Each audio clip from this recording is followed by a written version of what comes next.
Good morning, everybody. Thanks for the introduction, Brian. So, I think this is the eighth year now that I've been working on the Lawyers Ranch project, and over the course of the last 8 years, it's really emerged into kind of one of the premier gold-silver projects in North America. And to kind of echo Brian's comments, I think we're in a pretty rare group. There are so few good development projects out there that I think we're starting to really get that recognition. And over the last 8 years, there's a number of things that, to me, that make this project really stand out and that we've advanced. And you can see some of them on the screen here. We now have a district-scale land position in the Toodoggone, arguably one of the most exciting exploration districts in North America at the moment. We've got a huge resource. It's over 5 million ounces now and continuing to grow, and we see that very much as a kind of base case scenario. It's gold, silver, and there's about 105 million ounces of silver now. So again, that puts us in a pretty rare group. Arguably, this is one of the largest undeveloped silver projects in North America. It's a brownfield development site, so the infrastructure is pretty much in place. I mean, it's pretty turnkey, kind of unique for British Columbia. Arguably, it keeps our initial capex pretty low. We put out a PFS late last year with some phenomenal project economics, a great production profile, and what looks like a lot of upside remaining beyond that base case PFS scenario. It's a great mine life, a lot of upside there as well. And we've got very good support from our local First Nations who are our equity shareholders of Thesis Gold. So I think all of those things combined really make this a standout development project.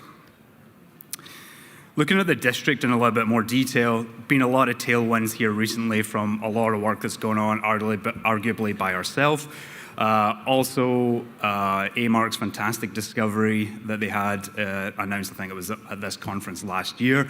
Aurora, high-grade copper-gold system right at surface.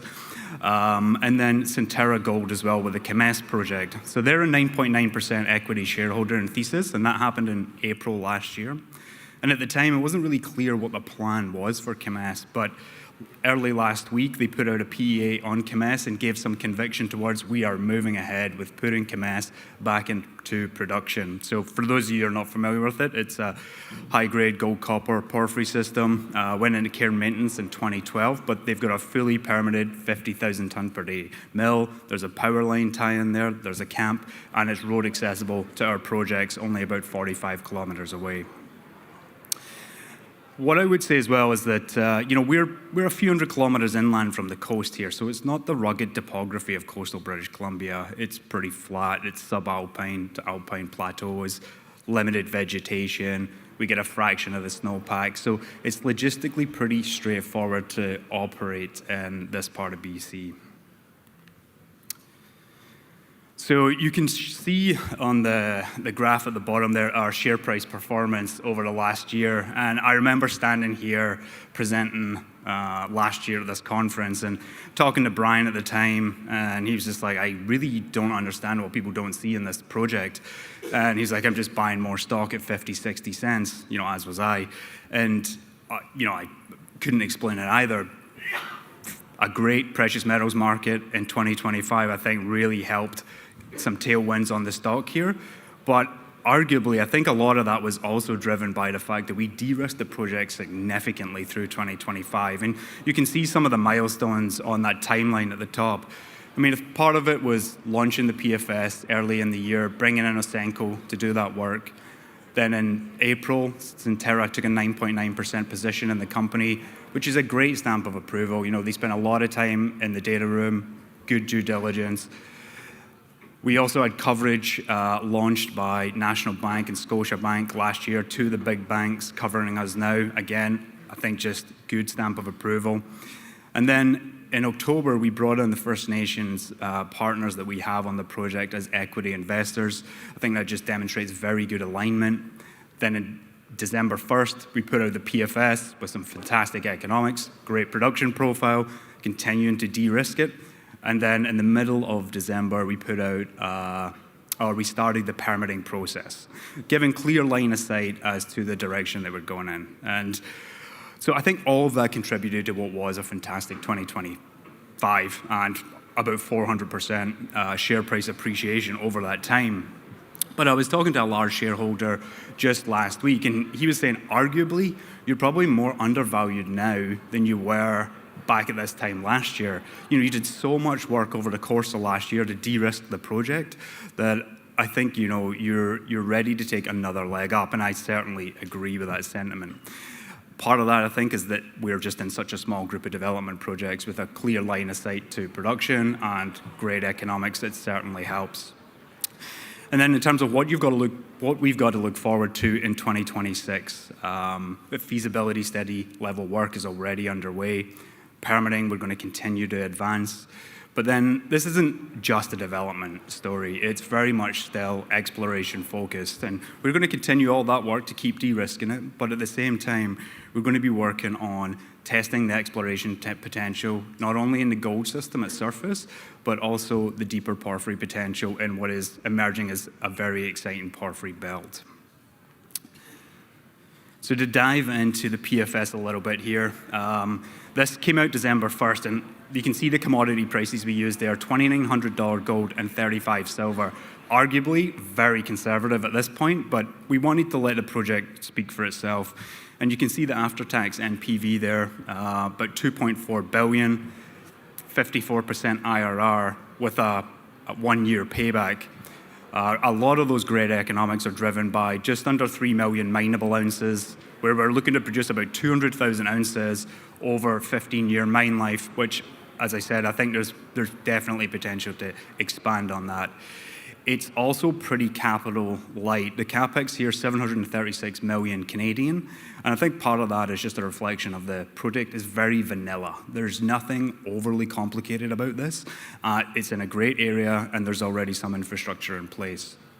And one of the unique things here is that, as kind of Brian alluded to, and I'll talk about further in a later slide, is that 23% of the project revenue is coming from silver. And just quickly, if you look at the upside scenario, which is basically where we're at today, $5,000 gold, 90 silver, the numbers quickly accelerate. The after-tax NPV, $6.6 billion, 118% IRR, an NPV to capex ratio of 9, and less than a 6-month payback. So, truly exceptional.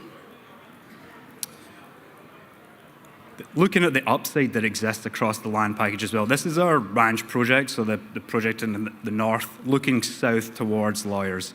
Probably about 1 million ounces at ranch right now, but that field of view is about 40 square kilometers. The Steve zone, for one example, we drilled that in 2022 for the first time, made a discovery there, 120 meters of a gram, so bigger kind of bulk tonnage system.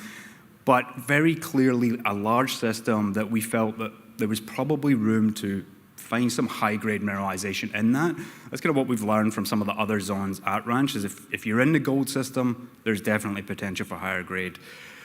Only 9 holes into Steve over the course of 22 and 23. We went back last year, drilled 5 or 6 holes over about 750 meter strike length, looking for that higher grade mineralization, intersected 38 meters of 3.62. Phenomenal result, hundreds of meters of volume around that to go back and fill in 2026. And this wasn't in the resource, obviously therefore wasn't in the PFS. I think this demonstrates the type of potential there is to continue expanding beyond what we have. Just quickly on the permitting, the IPD submission to both the federal and provincial government happened in late December last year.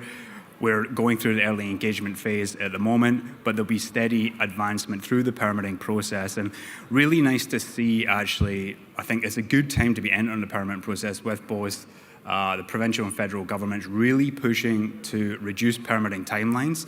We've already seen that happen in a number of instances, particularly with Centerra Gold last week as well. They announced on their Mount Milligan project that that permit came in way ahead of schedule, under 10 months. So, we're going to be moving as quickly as we can through this process, and hopefully the government helps us. Now, to come back to the silver lining, so Brian, you weren't wrong. I'm definitely going to lean into this. I think we've got 105 million ounces of silver here now. if we went into production today, we'd be the biggest silver producer in Canada and the 5th largest in North America, to give you a sense of how many ounces we have. And if you look at the graph on the right, some of the biggest silver producers globally, and you can see just the co-product part of our deposit here at Lawyers Ranch. On the first 5 years, we're going to be producing 4.3 million ounces. Life of mine, over the 15 years, 3.5 million ounces. So incredible leverage there.